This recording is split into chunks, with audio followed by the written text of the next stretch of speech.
So, Raghu, one of the questions we were holding around the Ramayana exploration is also about what does discovering this Rama space within really mean?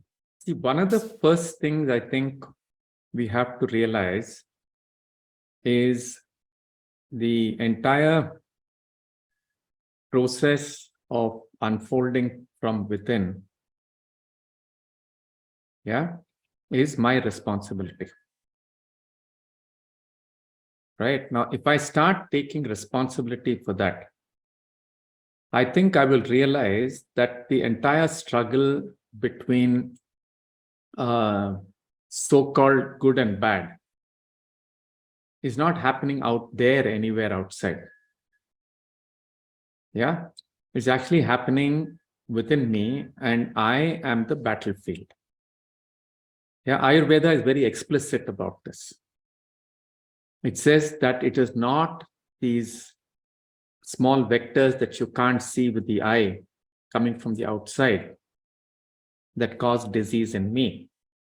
It's something in me that is unable to deal with these influences that are coming up against me. Because it asks a simple question. It says there is a pandemic or a problematic disease situation. Why is it that everybody doesn't fall ill? Some people fall ill, some people don't. So the illness is not from the outside. The illness is because of something happening to me where I've become susceptible to that. Right? Now, this idea of taking responsibility for myself is very, very important. And stories like the Ramayana are actually talking about this. About how I am the battlefield, how can I take responsibility? How can I look at what is the way to flower? And lots of ideas are given. Because in the Ramayana, there'll be dialogues that Rama has. Rama has doubts. I also have doubts. I have a great intention to be a good guy. I know that a part of me has this ability to be good, but I have doubts. Rama also has doubts. Yeah. Rama cannot be without Sita, because Sita is the feminine part.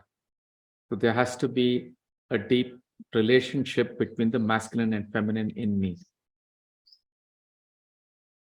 Right? So there are battles that Rama has with the feminine outside.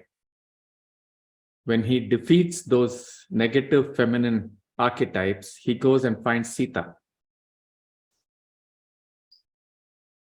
Right? And so on. So the story is really a beautiful way of helping me to understand how I, inside me, have hold many possibilities, and I'm the battlefield. Right? So if I have to play cricket and I'm the pitch curator, I'm going to prepare a pitch in a way that India wins, no? I'm the pitch. Can I continuously work on this pitch in such a way that the Rama forces in me win? So the story teaches you in a beautiful way how to keep doing this. What are the weeds? How do I use the weeds? Which are the herbs? Which are the lovely fruit? Yeah, so that, I think, is the beauty of the story. So, what I'm hearing is one part of this process is the awareness and recognition that I take ownership of my actions and my life, and how I am energizing certain dysfunctional patterns, and how that is creating the dukkha in my life. And through this process of discovering that Rama space in me, I'm also rediscovering the possibility to experience myself as a whole person by rediscovering the feminine in me, integration of these parts. And in that process, I could experience a certain beauty and rhythm of life. Yeah, you've been part of Ramayana work. So for me, being part of the Ramayana exploration in the previous cohort, it took me to a very quiet space within, where the focus was not on I have to do something to create something, but it took me to a space where I could experience a certain softness, which oftentimes I miss feeling when I get pulled into the world of ambition and creating things which I feel can make me happy or gather from the world. So there was a certain withdrawal from that into a quieter, softer space within. But it was in glimpses, but I think that's what I touched in the previous exploration. So maybe we can say that you recognized when you were acting like Ravana, withdrew from that and discovered that there is indeed a possibility of a Rama inside you. Possibly, yes. I'm also in touch with the necessity to keep the bhumi moist. Bhumi, where the bhumi doesn't become rigid, the bhumi doesn't become unplowable. Sita, in fact, comes from the word sit, which is actually the name for the plow, the tip of the plow. And she's supposed to have been found at the edge of that. So, keeping our own bhumi moist, malleable, constantly looking whether our own bhumi is alive for to hold us. And I think when we take that for granted and we want to grab it as if we have control over a situation, as if we want to keep our situation under our control rather being sensitive to it. I think we get into space of, at least I get into more and more space of Ravana, and I try to see 10 ways of holding it together or 20 hands to keep it under my control. But it is, I think, really respecting it as something which is equal, something which holds me, something which is part of me. I'm in touch with this beauty of that. You can't control growth, no? You can only enable growth. What I can control is using my power for acquisition. Right? You seed something, you have to nurture it, you have to give the right soil and keep the soil moist, things will grow. How do you control growth?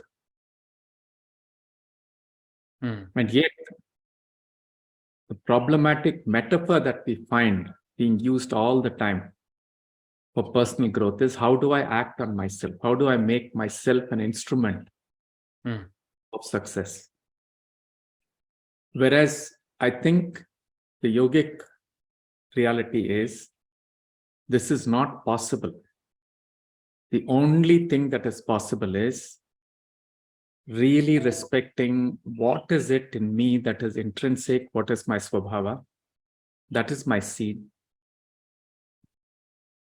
Keeping my prakriti alive and moist, like you say, to help this swabhava grow. Yeah, the moment I get into this control phenomenon, I'm using a brain, which is a very limited part of me, to actually try and control and shape the rest of me. This instrumentality is not only painful, it's useless. It actually goes against what I really wish to do. If I really wish to become the best that I can be, I have to recognize what is the seed of me, and nurture the seed. And that's what Ramayana is saying.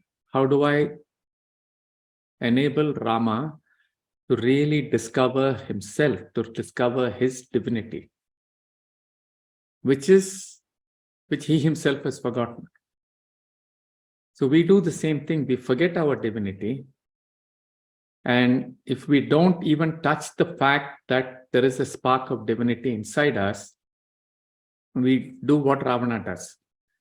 Go to Shiva, pray to him, and then Shiva comes, and then what do you ask for? You ask for immortality. Why are you asking for immortality? Because you're frightened of death. So then what are you doing? You're using all the capabilities, your intelligence. Yeah, Ravana is a great Vainika.